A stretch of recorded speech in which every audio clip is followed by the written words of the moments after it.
Donc on va continuer notre série dans le livre de Philippiens. Et donc Daniel va prêcher, mais moi je vais prier pour nous parce que c'est cool de passer le week-end, mais c'est un peu intense. Donc dimanche matin, on a besoin de la prière, n'est-ce pas, pour rester éveillé. Pas du tout pour... Mais aussi, oui. On a tous.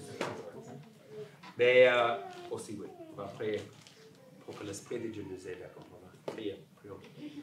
Seigneur, merci. Quel privilège de passer un week-end comme ça ensemble. Et Seigneur, nous sommes tes enfants. Tu nous as sauvés, tu nous as pardonnés, tu nous as justifiés, tu nous as adoptés dans ta famille. C'est toute ton œuvre, Seigneur. Et par ton esprit, tu es toujours en train de renouveler nos esprits, de nous rendre saints devant toi. On a déjà été justifiés, mais on continue de grandir dans notre sainteté devant toi et de grandir dans notre témoignage, notre compréhension de ce que tu as fait pour nous. Seigneur, aide-nous à rester éveillés ce matin, mais par ton esprit, Seigneur, parle à nos cœurs, transforme nos cœurs, travaille nos cœurs par ta parole. Et Seigneur, aide Daniel à vraiment prêcher ta parole avec vérité, avec fidélité et avec grâce aussi. Amen. Amen. Merci, Georges. Je ne sais pas pour vous, pour votre famille, mais avant que nous sommes arrivés ici, on a regardé le météo, on a regardé qu'est-ce que c'est des choses essentielles pour ce week-end. Et chaque fois qu'on part en tant que famille, ça c'est toujours la question. Qu'est-ce que c'est essentiel pour notre sac à dos et les valises? Je n'ai pas voulu arriver avec 5 t-shirts et aucun pantalon. Donc, ça va. On a bien arrivé avec toutes les choses qu'on a besoin. Et dans notre vie, on a besoin de réfléchir qu'est-ce que c'est des choses essentielles. Qu'est-ce que c'est des choses essentielles pour notre vie? Comment pouvons-nous aligner nos priorités sur l'essentiel? Expérimenter une vie de tout cœur, quelle que soit la situation ou les circonstances. Et ça, c'est vraiment le thème pour aujourd'hui. Malgré les épreuves que nous traversons, nous gardons notre dépendance, notre assurance, notre espérance dans la grandeur de Christ et nous nous en réjouissons. Donc, aujourd'hui, la vie est remplie, n'est-ce pas, avec des bonnes et de mauvaises choses, avec des bonnes personnes et des mauvaises personnes, des personnes avec des bonnes intentions et des personnes avec des mauvaises intentions. Et en tant qu'homme pécheur, aussi, mon cœur est divisé. Souvent, je désire la gloire et la notoriété. Et en même temps, je voudrais faire des choses avec aucune reconnaissance, aucun désir de reconnaissance.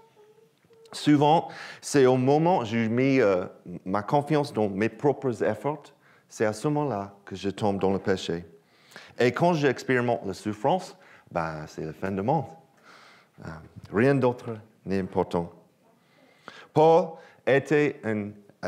écrit cette lettre de missionnaire pour encourager son Église, parce que c'est une Église qui soutient le financement. Peut-être que vous avez reçu des lettres de Jérémie, mais c'est une lettre de soutien financièrement et par la prière qu'il a envoyée à cette Église. Paul n'écrit pas à l'Église de Philippe parce qu'il a des mauvaises intentions à son égard, mais pour partager ses nouvelles, son situation actuelle parce qu'il était en prison. Paul se réjouit que Christ soit annoncé par des personnes avec des bonnes intentions et aussi des personnes avec des mauvaises intentions. Il y a des personnes à Rome qui le critiquent. Malgré la souffrance, Paul se réjouit grâce aux prières et à l'assistance du Saint-Esprit, car il sait qu'il y a une grâce à celle-là qui sortira de prison. Donc, l'objectif pour aujourd'hui, c'est juste pour démontrer, vivre de tout cœur, c'est aligner sa vie sur l'essentiel de l'Évangile. L'Évangile, c'est l'essentiel pour notre vie. On va lire le texte. Philippiens, chapitre 1, versets 15 à 18. Certains, il est vrai, proclament Christ par jalousie, avec un esprit de rivalité, mais d'autres le proclament avec des bonnes intentions.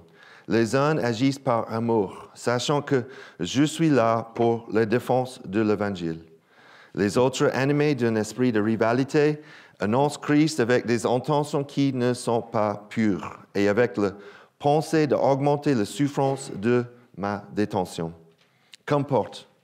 De toute manière, que ce soit pour de mauvaises raisons ou que ce soit sincèrement, Christ est annoncé et je m'en réjouis. Donc, dans cette première partie, nous lisons une description de la situation actuelle. Oh, on a un souci. Okay. On continue. Situation actuelle de Paul. Paul décrit deux groupes, le bon et le mauvais, qui proclament Christ. Versets 15 à 18, si vous avez votre Bible, je pense que c'est nécessaire. De tout cœur et humblement, nous nous réjouissons de la propagation de l'Évangile, même si certaines personnes, voilà. Nous sommes presque là. Non? Ça ne marche pas?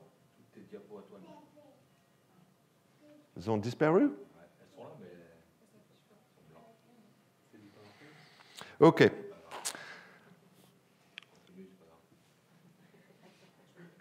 OK. De tout cœur et humblement, nous nous réjouissons de la propagation de l'Évangile, même si certaines personnes nous critiquent. Il y a plusieurs interprétations différentes, mais je crois que Paul est à Rome. Il est en prison et il y a des chrétiens qui profitent de sa souffrance parce qu'il parle de toutes les choses qu'il a discutées. Peut-être les personnes qui parlent contre lui, il y a des personnes qui disent peut-être ils n'étaient pas des vrais chrétiens.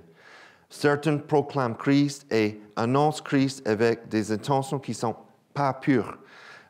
Donc, je pense qu'ils étaient chrétiens, mais c'est juste qu'ils avaient des mauvaises intentions. Et si nous avons appris quelque chose dans le XXe siècle, c'est qu'il y a des membres, même les leaders chrétiens qui proclament Christ ne sont pas forcément très objectifs quand il s'agit de leur vie spirituelle et de la compréhension qu'ils ont d'eux-mêmes. On a vu ce week-end que Tim Keller a décédé. Donc ça, c'est un homme avec un caractère très fort, mais aussi juste avec cette humilité.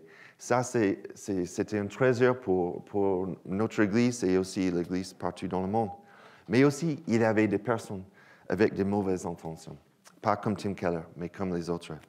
Et c'était la même chose pour certains responsables dans cette époque-là, dans le premier siècle. Il y a certaines personnes qui annoncent Christ, mais avec de mauvaises intentions. Donc, si vous avez vos Bibles, vous pouvez regarder ces premiers versets. Ils proclament Christ par jalousie ou esprit de rivalité. C'est ce qu'on appelle le zèle amer. C'est quelqu'un qui avait un état d'esprit envieux et compétitif. Ils ont regardé toutes les autres choses, ils avaient cet esprit de rivalité. Ils rendent malheureux et engendrent des animosités de toutes sortes. C'est basé sur cet égoïsme qu'ils veulent créer leur royaume, ils veulent créer leur petit ministère. Mais en Marc, chapitre 8, versets 36 à 37, il dit « Et que suivra-t-il un homme de gagner le monde entier s'il perd son âme? Que donnera un homme en échange de son âme? » Heureusement, nous voyons dans le texte aussi que toutes ces personnes n'étaient pas mauvaises. Il y a d'autres personnes qui annoncent le Christ avec de bonnes intentions. Vous voyez, il y a de bonnes intentions parce qu'ils avaient un désir pour un royaume de Dieu et pas pour le royaume individuel. Il dit dans le texte, les uns agissent par amour. Ça veut dire qu'il y avait un désir d'aimer Dieu et aimer le prochain. Et le prochain, à cette époque-là, c'était Paul. Sachant que Paul est là pour la défense de l'Évangile. Donc, ils ont bien compris le message, la prédication de Paul et la vérité de l'Évangile que Paul a bien partagé. Il a partagé que on n'a pas besoin d'être circoncis, d'être un chrétien. Il a partagé que l'Évangile, ce n'est pas que pour les Juifs, mais c'est aussi pour les Grecs. Donc, c'est cet Évangile que Paul a prêché. Et c'était essentiel, cet évangile. Quand j'étais un ado, il y a très, très longtemps, j'ai un ami qui s'appelle Scott Baber. Et Scott Baber était dans une équipe de basket. Je voulais aussi faire partie de cette équipe, mais je n'ai pas été sélectionné. J'étais un peu comme ça à cette époque-là, pas si grande comme maintenant. Mais Scott et moi allions à l'église et on était dans une grande église, donc il y avait un terrain de basket. Donc chaque semaine, nous sommes allés à l'église, mais aussi nous avons joué le basket. Et chaque semaine, nous jouions l'un contre l'autre. Et moi, je voulais prouver que j'étais le meilleur joueur. Vous voyez? Et Scott voulait que je sache qu'en fait, il était le meilleur joueur. Ah, tu suis. Et chaque fois, nous finissions notre match par nous bagarrer. Vraiment, nous bagarrer parce que moi, j'étais le meilleur et il a pensé qu'il était meilleur. Et on a terminé chaque match comme ça. Jusqu'au jour, mon père était un pasteur, et l'autre père, qui est un diacre, ils ont dit, il faut que vous arrêtez ça. Il faut que vous arrêtez la bagarre. Et ils ont dit, vous arrêtez cette chose-là ou vous ne pouvez pas jouer le basket à l'église. Donc, on a bien réfléchi quelques minutes et on dit, c'est à ce moment-là que nous avons décidé que jouer au basket chaque semaine, c'était plus important que mon ego ou son ego. Donc, tout va bien maintenant. Et tout va bien dans notre ministère et dans nos vies. Tu es simple, quand tout le monde sont d'accord avec nous, quand on travaille ensemble, même si c'est rare, c'est top, n'est-ce pas? Par contre, c'est quand nous sommes en désaccord et que nous avons l'opportunité d'agir et de construire quelque chose ensemble. Quelle serait votre réaction si vous étiez Paul à cette époque-là, ou à la place de Paul? Verset 18a, Paul répond avec « Qu'importe, de toute manière, que ce soit pour des mauvaises raisons, que ce soit sincèrement, Christ est annoncé et je m'en réjouis. Je me réjouis que le PowerPoint ne marche pas. Je me réjouis que nous sommes fatigués. Mais qu'importe, de toute manière, que ce soit pour de mauvaises raisons, que ce soit sincèrement, Christ est annoncé et je m'en réjouis. Lorsque nous attendons de la part de nos frères et sœurs des critiques, soyons humbles et personne comme modèle le Christ.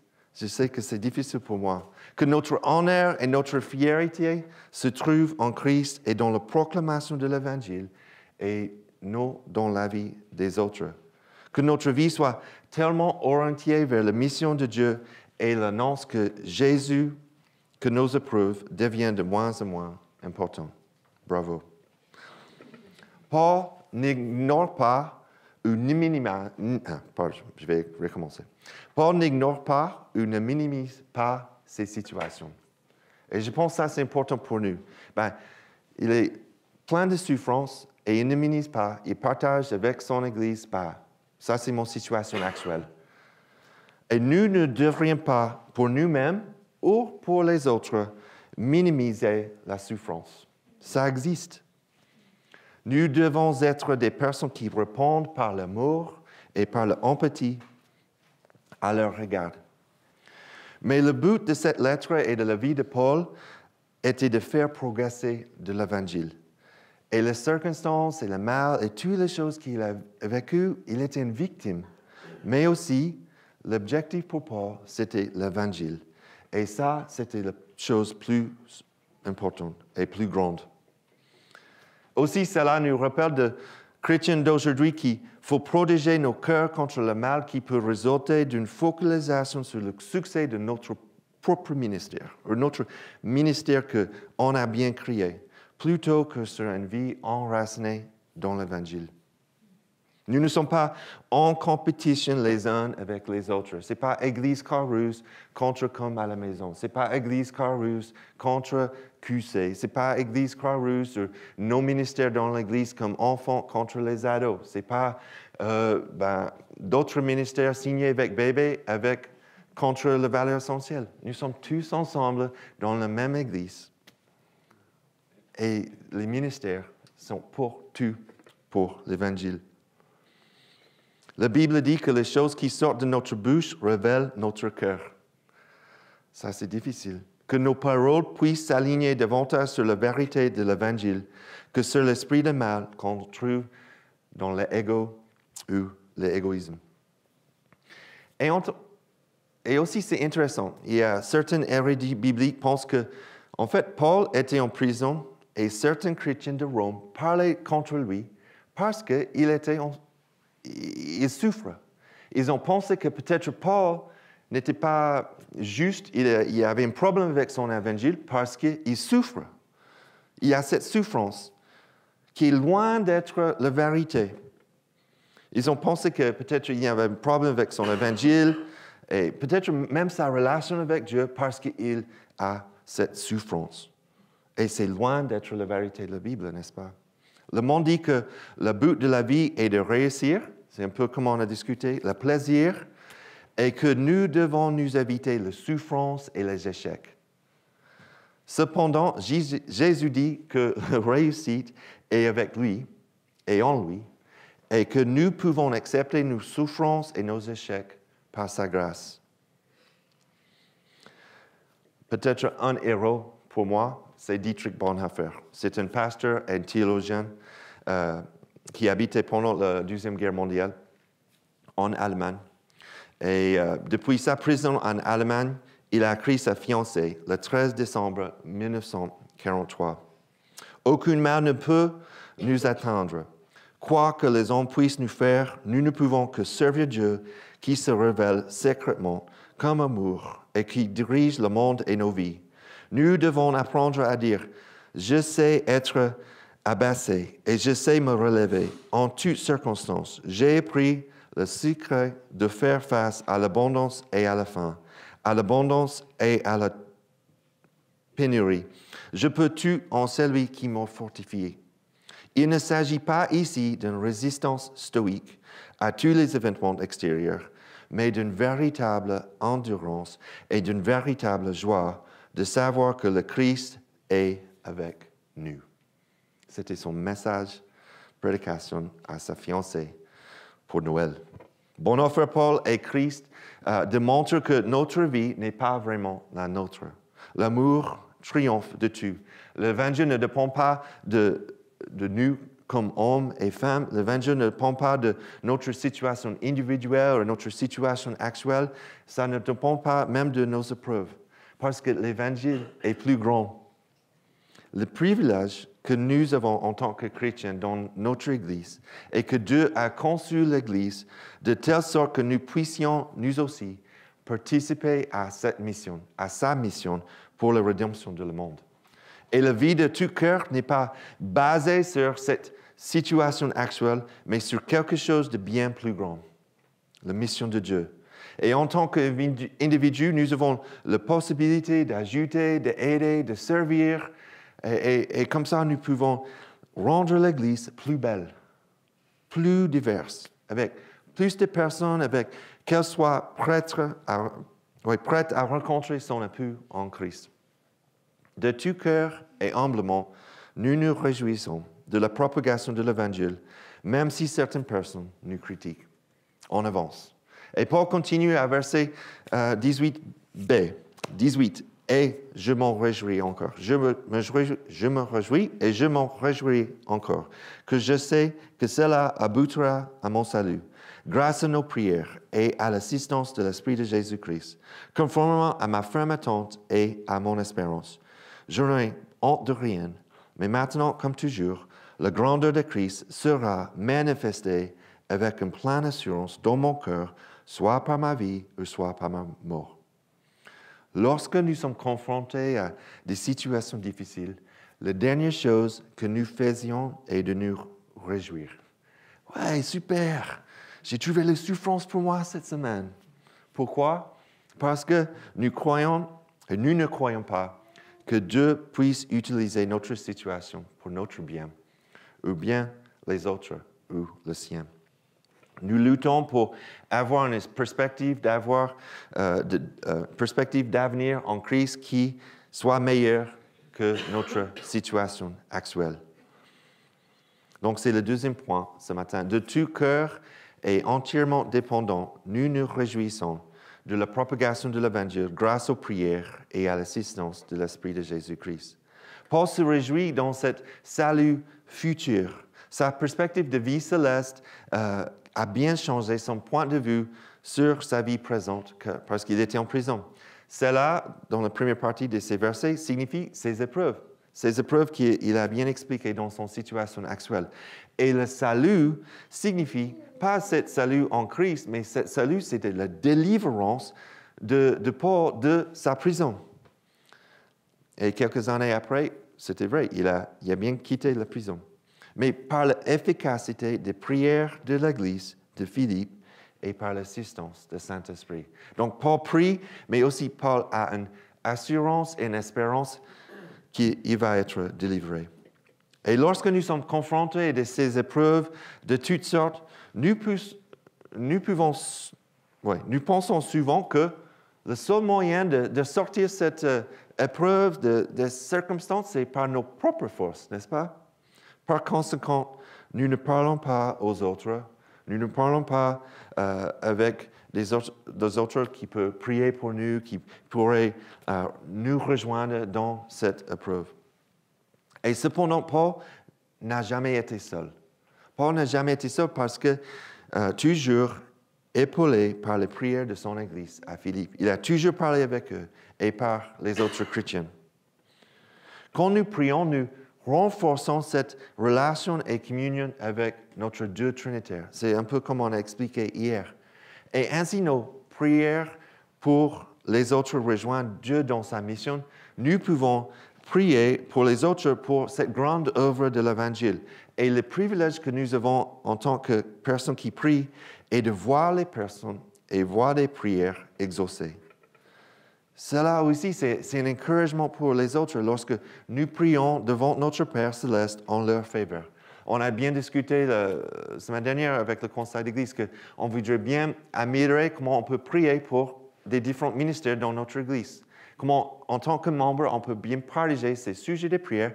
Comme ça, quand il y a un signe avec bébé, quand il y a une valeur essentielle, quand il y a une value speaks, ou même les célébrations, on peut prier pour ces choses dans la vie de notre église. De plus, la prière est une façon concrète d'aller au-delà de notre propre personne. Moi, je pense souvent de moi-même, de ma famille. Mais la prière, ça m'aide à oublier mon ego, ma famille et toutes les choses qui me tournent vers moi-même et même contre mes ennemis. Nous avons été créés pour la relation avec les autres et avec Dieu. Et en quittant les disciples, Jésus a dit qu'il envoyait quelqu'un pour les aider. Il a envoyé quelqu'un pour les aider. C'est pourquoi nous sommes là, grâce à la mort de notre Père, à la mort et la résurrection de notre Sauveur et la puissance du Saint-Esprit, nous bénéficions de l'assistance divine dans toutes les situations. Mais la question c'est, faisons-nous confiance au Saint-Esprit et dépendons-nous de lui lorsque nous faisons face à des difficultés? Dieu nous aime et les prières et l'aide d'esprit sont essentielles si on veut vivre une vie de tout cœur. Paul ne cherche pas juste un deuxième baptême dans le Saint-Esprit, mais parce que c'est déjà avec lui. Mais c'est quelque chose qui existe déjà. Mais dans la vie chrétienne, il y a des façons de vivre qui peuvent accroître notre dépendance en Jésus, qui peuvent croître la présence de Jésus-Christ dans notre vie et des choses qui peuvent diminuer cette expérience avec Jésus-Christ et cette expérience avec le Saint-Esprit. Par exemple, la désobéissance dans certains domaines peut diminuer de plus en plus la présence du Saint-Esprit. La puissance de l'Esprit Saint, par le biais de l'Évangile, enracinée dans son cœur, permis à Paul de vivre de tout cœur, même pendant ses épreuves. Et il partage plusieurs choses dans ces prochains versets, avec une ferme attente et une espérance. Ça vient de l'Esprit Saint, avec une ferme attente et une espérance. Sa capacité d'endurance, de dépendance, avec toutes les choses qu'il a vécues, c'est à grâce de cette ferme attente et une espérance que même s'il ne voit pas comment il va sortir de cette prison, il aura une espérance que ça va aller. Et Dieu va changer cette souffrance. La chose qui est difficile pour nous, si elle ne change pas selon le calendrier que nous souhaitons. Et nous continuons à espérer qu'elles changeront un jour. Même si ce n'est pas aujourd'hui, elles peuvent changer dans un jour. Paul aussi a dit, il n'aura honte de rien. Et dans ce contexte, l'honte, c'est comme basé sur cet aspect de l'honte publique, un peu comme Jésus a vécu devant toutes les personnes dans la rue et qui auraient été infligées aux criminels condamnés sur la place publique. Ça, c'est la honte que Paul parle. Paul dit que même si cela m'arrive dans ma vie, je honte rien. Ça ne changera pas sa foi dans l'Évangile. Et Paul continue, la grandeur de Christ sera manifestée avec une pleine assurance dans son cœur. La grandeur et la beauté de l'Évangile étaient le moteur pour la mission de Paul. Et ça, c'est des choses qui a bien poussé Paul de vivre de tout son cœur. Et la grâce de Dieu était plus grande que tout, et par conséquent, sa capacité à se réjouir dans chaque moment de sa vie. C'est un modèle pour nous en tant qu'Église, mais aussi un modèle en tant que notre vie individuelle. Et aussi, c'est un modèle pour l'Église Philippe. Sa confiance ne reposait pas sur ses connaissances bibliques, ses succès dans le ministère, ses souffrances ou même son martyre, mais en Christ seul. Ça, c'est pourquoi Paul dit, soit par sa vie ou soit par sa mort. Vivre ou mourir n'était pas la plus grande question pour Paul. Son espérance dans la vie à venir dans une relation pleine et entière avec un Dieu trinitaire. Et ça, c'était des choses qui étaient plus grandes. Le psalmiste nous rappelle que il nous connaît, Dieu nous connaît depuis le ventre de notre mère et qu'il a même compté nos jours. Est-ce qu'on a cette assurance chaque jour? En tant que chrétiens, nous avons l'espoir et l'assurance que le plan de Dieu surmontera tous les plans de l'ennemi pour nous vaincre. C'est souvent à travers la souffrance, et c'est souvent à travers la souffrance et le chagrin que nous apprenons à faire encore plus confiance à Dieu. C'est des choses que je vois avec mes héros de foi, ils ont passé par des années de souffrance.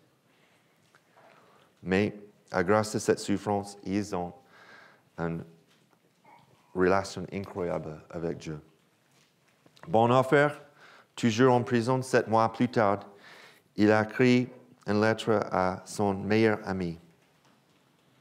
Il dit ça, « J'ai découvert plus tard, et je découvre encore aujourd'hui, que ce n'est qu'en vivant complètement dans ce monde que l'on apprend à avoir la foi. Il faut abandonner complètement toute tentative de faire quelque chose de soi-même, qu'il s'agisse d'un saint, d'un pécheur converti ou d'un homme d'église, un soi-disant type de prêtre, d'un homme juste ou d'un homme injuste, d'un homme malade ou d'un homme en bonne santé, par vie dans ce monde. J'entends vivre sans réserve les devoirs, les problèmes, le succès et les échecs, les expériences et les complexités de la vie. Ce faisant, nous nous jetons complètement dans les bras de Dieu, prenant au sérieux non pas nos propres souffrances, mais celles de Dieu dans le monde, observant avec le Christ à Gethsémani. C'est cela, je crois, la foi, et c'est ainsi que l'on devient un homme et un chrétien. Comment le succès peut-il nous rendre arrogants, ou l'échec de nous égarer, si nous partageons les souffrances de Dieu à travers une telle vie? Peut-être que vous connaissez son histoire, mais 8 mois plus tard, Bonhoeffer est exécuté par pendaison quelques mois avant la fin de la Deuxième Guerre mondiale. Il était dépouillé de ses vêtements et conduit nu dans le cour d'exécution. Il était pendu avec 6 autres personnes, avec aucune cause. Bonhoeffer a trouvé un remède pour une vie vécue de tout cœur en pleine dépendance. Une vie de tout cœur, qu'importe la situation, tout comme Paul.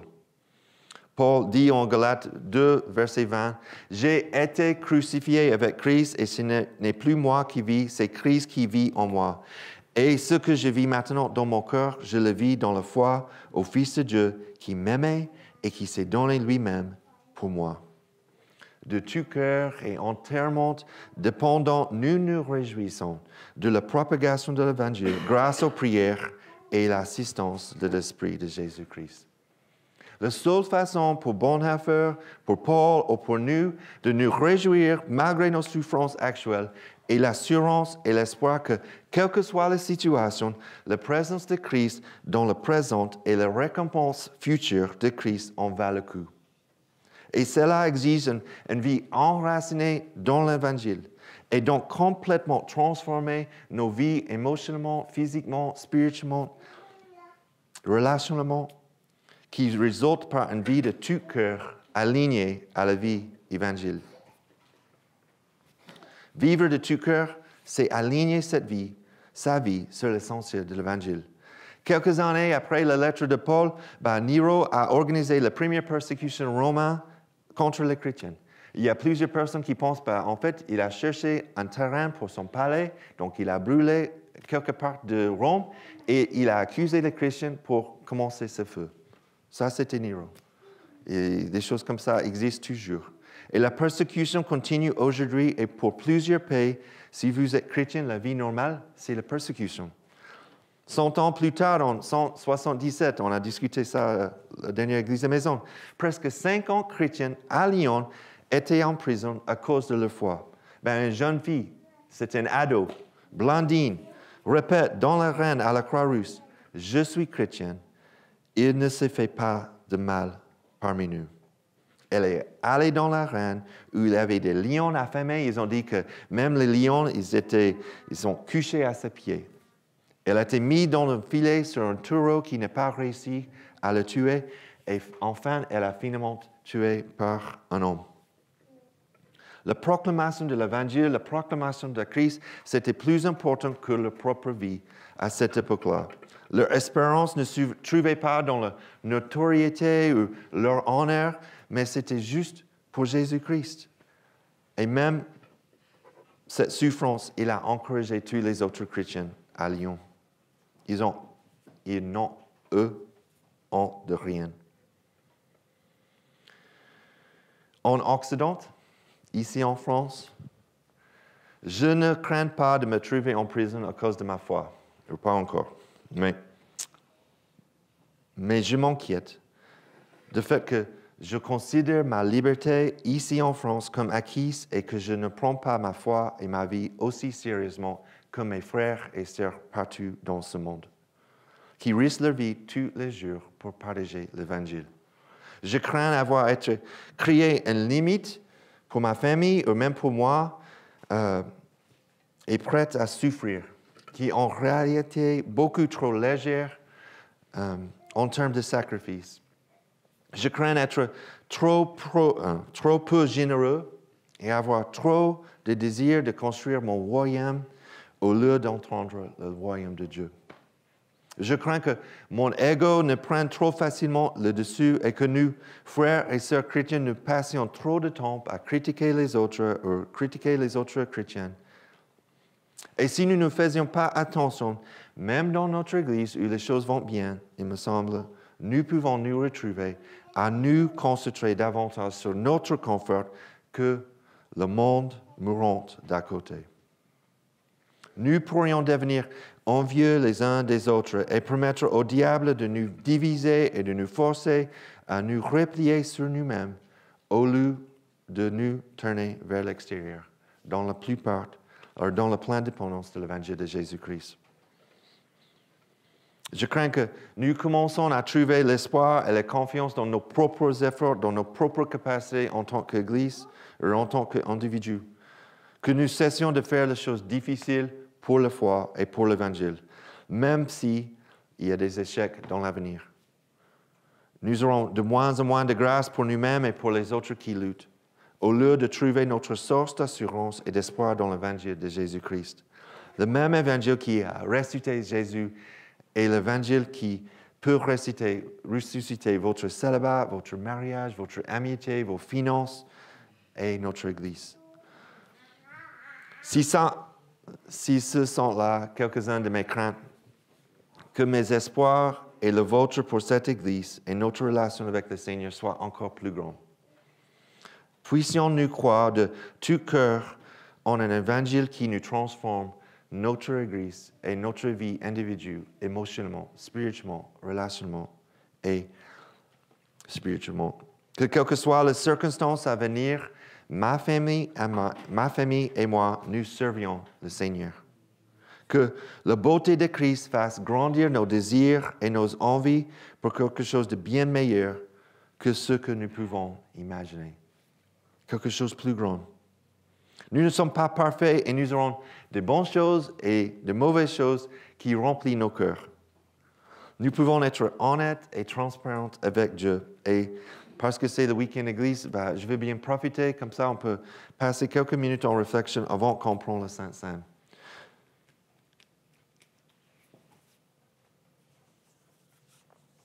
Je vais prier.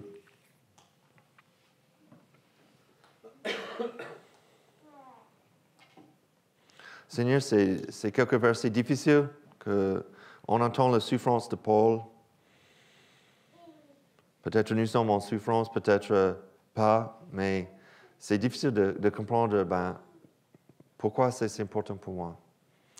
Mais Seigneur, j'espère que nous pouvons trouver ces versets quand on regarde notre humilité, quand on regarde nos égos dans nos vies.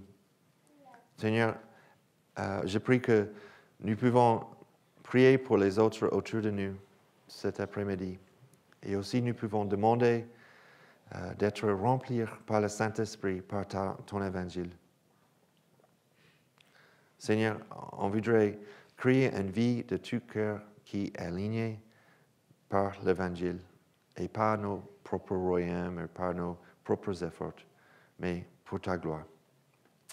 Amen. Donc, on a quelques questions. Oui, la prochaine. Donc, j'ai quelques questions. Je vais commencer de musique et on va prendre juste 3-4 minutes. On va réfléchir. Après, on va lire un passage ensemble et on va prendre le Saint-Seine, tous ensemble. OK?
Donc, on a des serviteurs qui vont distribuer le Saint-Saint et la musique va continuer. Et après, on va lire un texte ensemble.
Pourriez-vous vous lever et on va lire ces versets ensemble, versets 1 à 5.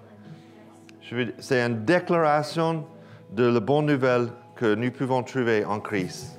Avec moi.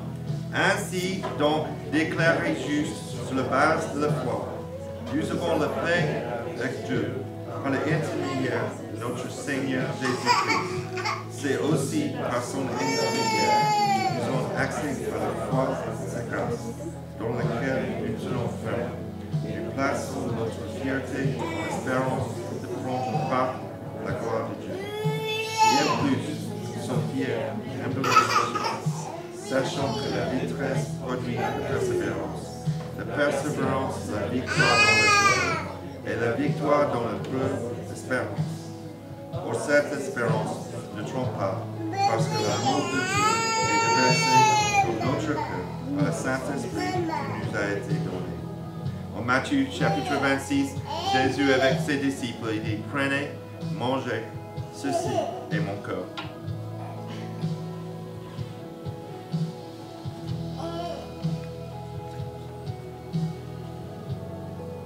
Après, il a parlé avec ses disciples, il dit, buvez en tout, car ceci est mon sang, le sang de la nouvelle alliance qui est versé pour beaucoup pour le pardon des péchés.